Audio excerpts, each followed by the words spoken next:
This, to me, is the best thing that's ever happened to me. My atheism. I felt like religion was like this big backpack of bricks and stones and guilt.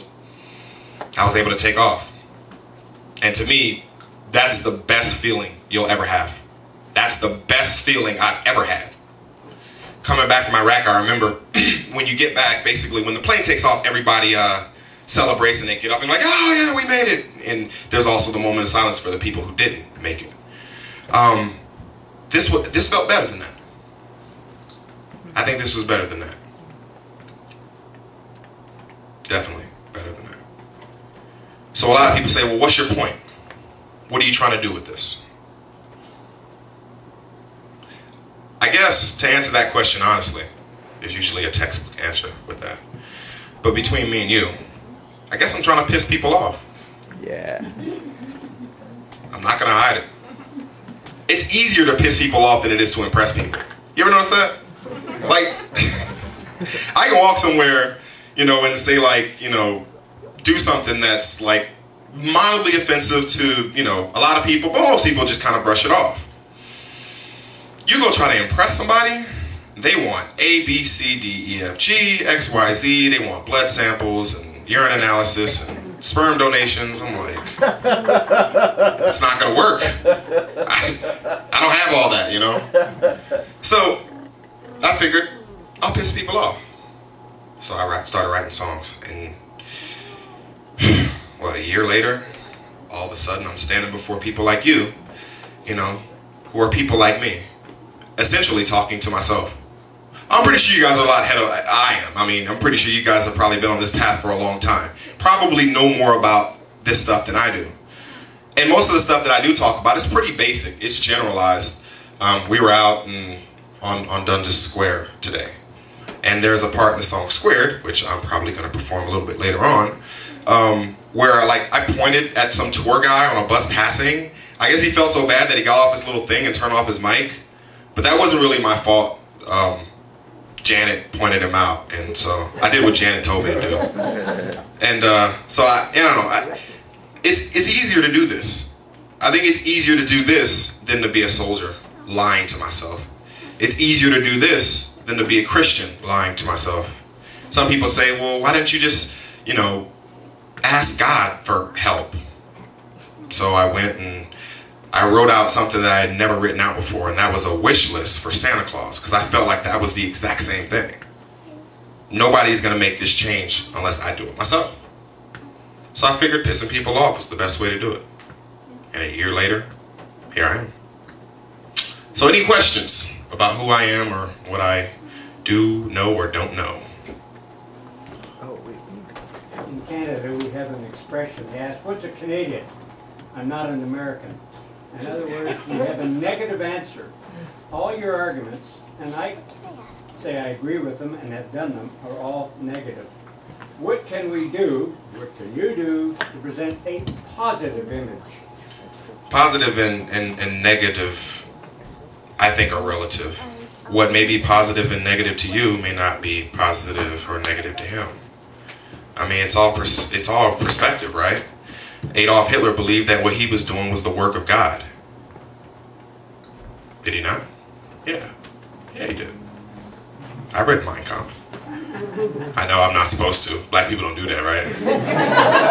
No, it is relative. I mean, consider the fact that, I would never say that gang life is wrong. I'm not going to say that gang life is wrong. It's misleading, it's dangerous, but I'm not going to say it's wrong. Some people out there, out in the audience right now, would say gang life is wrong. They would be right and I would be right. Why? Because it's our own perspective. I was involved in gang life. Most of you probably weren't. What can we do that's more positive? I don't think sugarcoating is the answer. I don't think that we should butter it up. These people have had thousands and thousands of years to humiliate and degrade and pretty much treat people like crap and use their guilt as weapons. I mean, why should we give them any leeway? I mean, don't get me wrong. I'm not saying that we should just go out and be negative, but let's call a spade a spade. If it's phony, let's tell them it's phony. If it's Santa Claus, let's tell them, I don't believe in Santa Claus. don't see what the harm in that would be. They're going to say that what we're doing is wrong regardless. I would rather present the strongest argument, whether it be positive or negative, addressing whatever position that they take. That's just me. Actually, can we get people to line up? Since we're taping this, we need it all to be going through the speaker system. So if you have questions, just by all means, please come to the mic. Yeah, what he said. I didn't know we were doing that. Is anybody else? Anything? No? Don't be ashamed. I won't bite you unless you're into that sort of thing. Now you're in trouble. I've never asked anybody a question in public before. I'm just interested in... Mike. Speak to the mic. There? Yeah. Oh, it's not working? No. We can hear you. I just wanted to ask about something about your personal life. You grew up in the system, right? So you had foster parents or group home care, what have you. Where did your religion stem from in that? Was every home you went to a religious or Christian home? Well, like the Christians would say, atheism never does anything for the community, which I completely disagree with. It's sheer numbers, semantics. But most of the group homes, with the exception of maybe one, I lived in maybe 30 different group homes in my childhood between birth and 19 years old.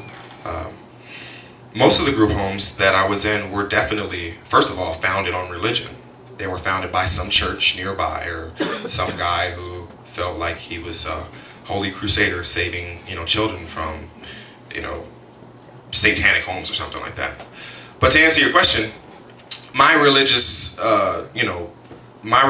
affiliation stemmed from growing up in these group homes who were religiously aligned. Most of them were. I hope I didn't gotta pay for that. I hope I don't have to pay for that. Most of the places that I was in were either Seventh-day Adventists / Jehovah's Witness, whatever the case may be. I was in a Episcopalian group home at one time, and learned a lot about how the Episcopalians do things, and even a Catholic group home as well. That's where that comes from.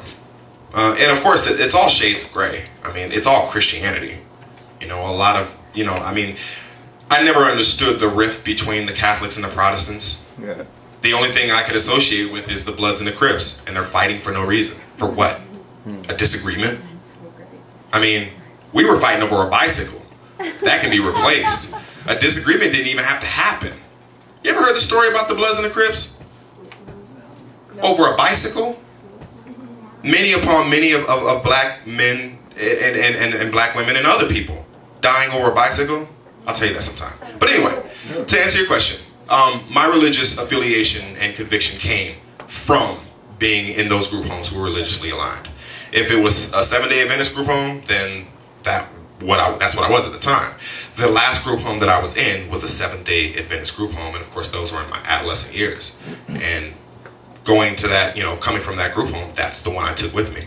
When I went to the Army and had to check the little box, I had to check SDA. She got me out of a lot of Saturday duty. So, yeah. If I would have known that then, I would have went in and said that I was like Mormon or something like that. Because anytime if you're Mormon, even though wouldn't that be like a contradiction to even go into the military as a Mormon? But basically they have it to where if you do anything and you're a Mormon, you can pretty much get off work anytime you want. So, yeah, I should have done that. So, I hope I answered your question. Thank you. What else we got? Yeah.